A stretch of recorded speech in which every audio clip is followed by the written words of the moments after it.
everybody. My name is Steve Moberg. I'm the Chief Operating Officer at Team Care Medicine.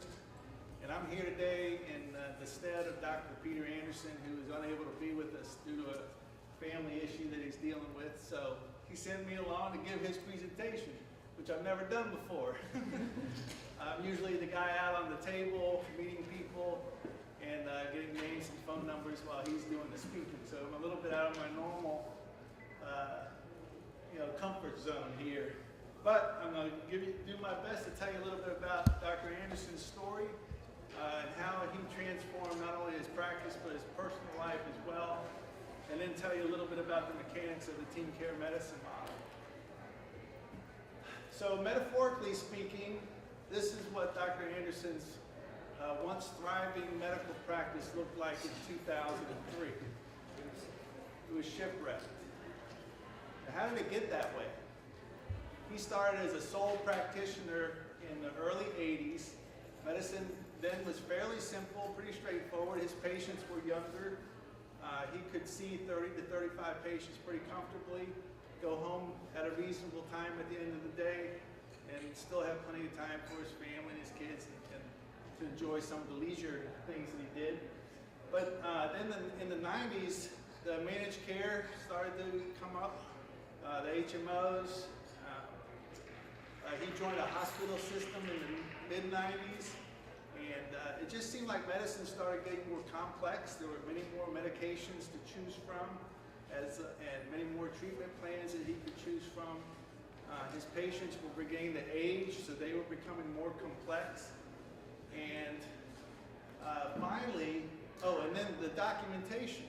Everybody's, the documentation that the doctors had to do and still do is really incredible. But then finally, the straw that broke the camel's back for him was they put him on the EHR in 1999. And he couldn't type. He was a hunt and peck typist. So imagine what that did to his practice. That's why he became shipwrecked. He went from 30 to 35 patients a day down to 17, 18, 19 patients a day. He was miserable. He hated medicine. He would have gotten out if he could, but he didn't have a solution. So he kept plugging along. And worst of all, he was a ghost to his family. He was spending every free moment he had in the evening to find a computer and try to finish the day, close his charts, or look at lab reports and be prepared for the next day. And it was a pretty miserable life. So he classified it as being shipwrecked. He never imagined medicine would be like this. So fast forward, that was in 2003, shipwreck. Fast forward to 2009, it's a busy Monday morning. There's 37 patients on the books for the day, and Jen calls. She's one of Dr. Anderson's patients, and she's having horrific pain, and she needs to see the doctor right away. So the receptionist comes to Peter and asks him, explains that Jen's on the phone, needs to see you. What do you want me to do? And then she says, by the way, she had a baby 5 days ago. So he said, bring her in. So 45 minutes later, Jen was in the exam room. She had a large cyst that needed to be lanced and drained. And within a matter of a few minutes, she was feeling very much better. And Peter was very happy and satisfied. He knew that he had given her good, primary care treatment. He was available when she needed to be seen. For him, it was the most enjoyable visit of the day. She'll never forget it because her doctor was able to see her when she wanted to be seen and needed to be seen. Financially, it was probably the most rewarding visit of the day as well. He probably got paid more for that visit than any other. So he was happy. So how did he go from shipwreck in 2003 to being able to see Jen on a busy Monday morning in 2009? That's what I want to talk to you about. During that time period, he innovated because he had to. They say necessity is the mother of invention. Well, in 2003, he needed an answer, so he innovated. And that's what I want to tell you about today, the differences between the traditional medicine model and team care medicine.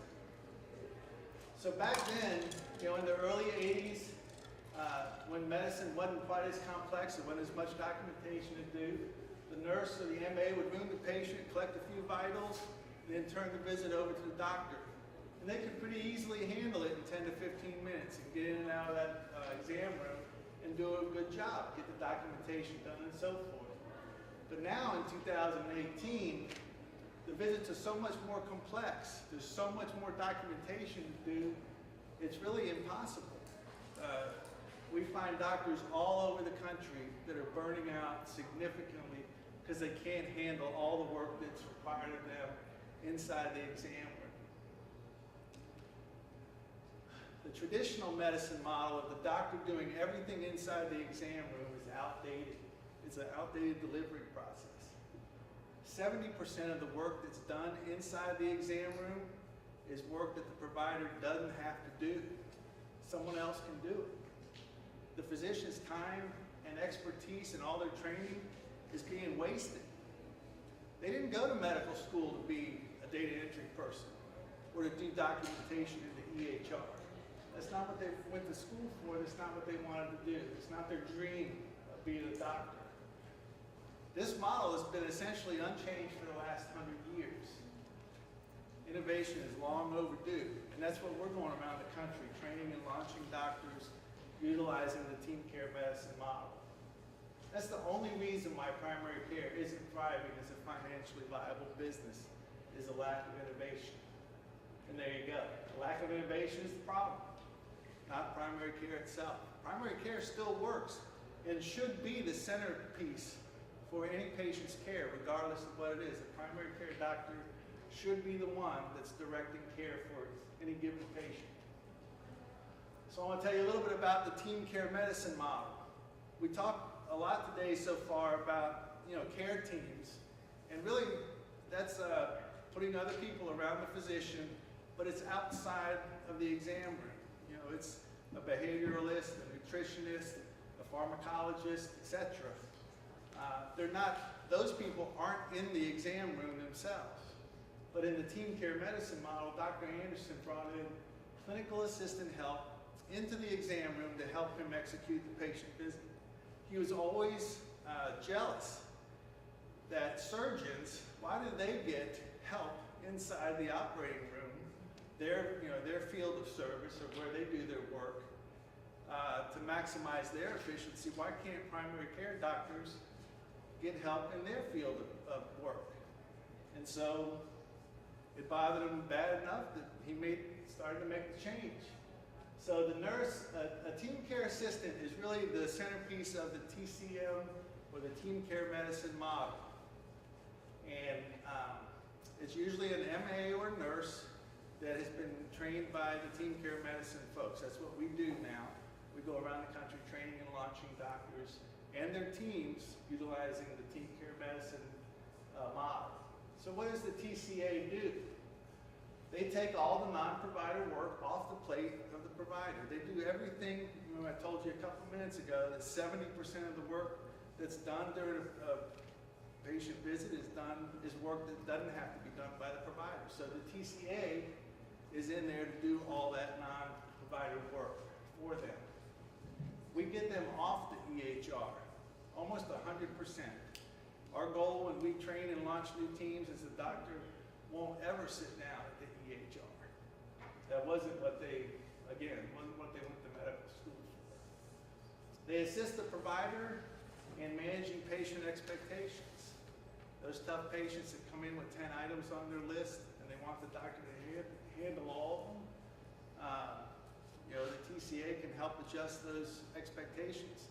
I'm going to tell the doctor about them all today in case any of them are critical and really need to be worked up today, but you may have to come back for a second or third visit so we can get through all of these. So they help the provider manage the expectations.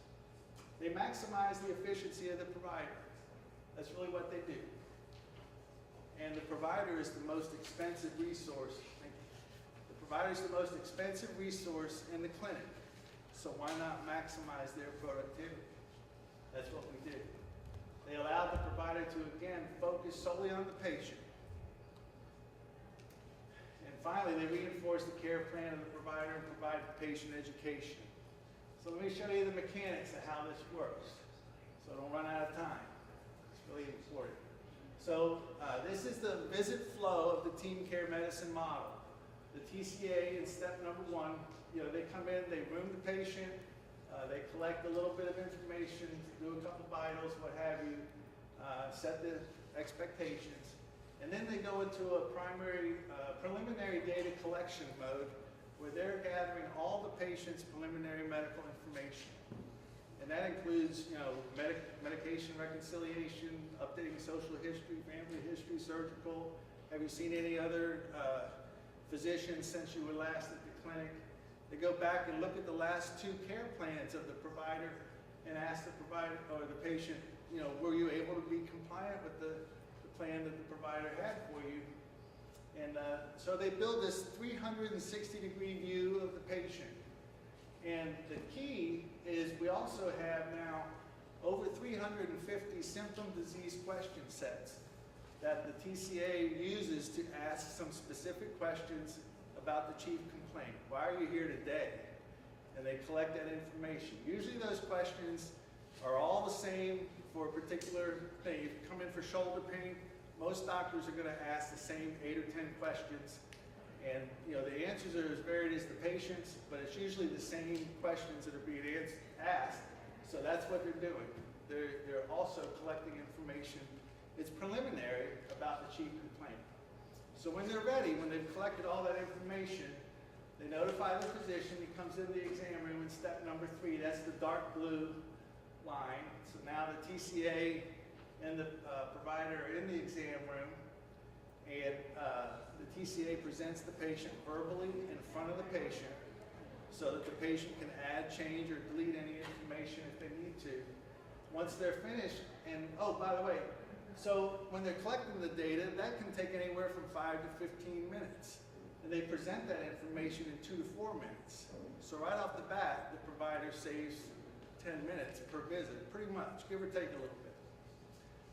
So they do the data presentation, then the provider confirms and completes the information, asks any appropriate follow-up questions or what have you to make sure that they are taking ownership of that patient's HPI.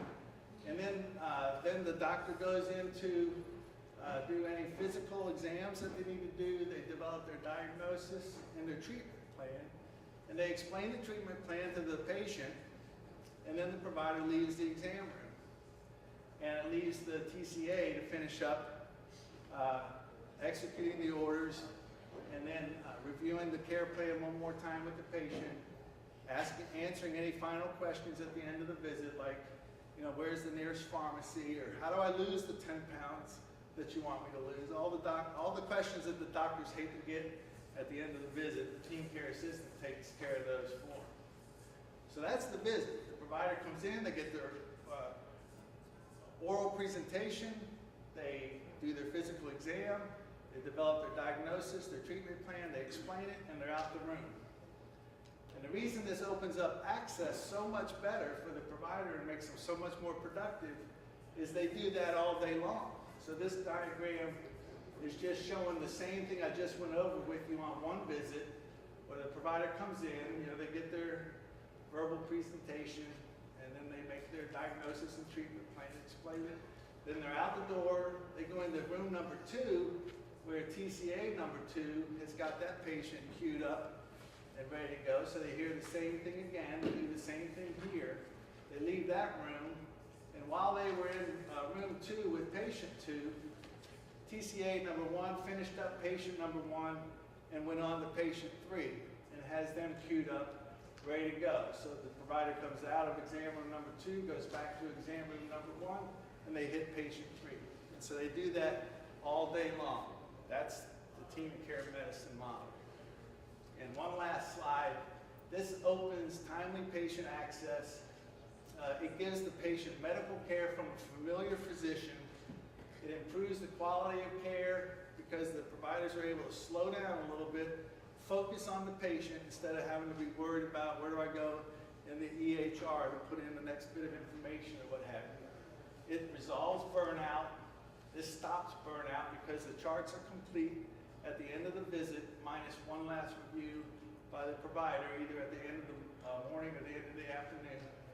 Much greater productivity, increased patient engagement, which we've heard a lot about today. How do we get patients more involved? They like the fact that a team is working on them now. And then greater satisfaction for the physician, the staff, and the patients. Last slide. So I asked Peter, what do you want me to say about this? And he said, just tell him I'm free. Medicine is fun again. I now have time for my family again and the leisure activities that I enjoy doing. So thank you very much. Thank you, Steve.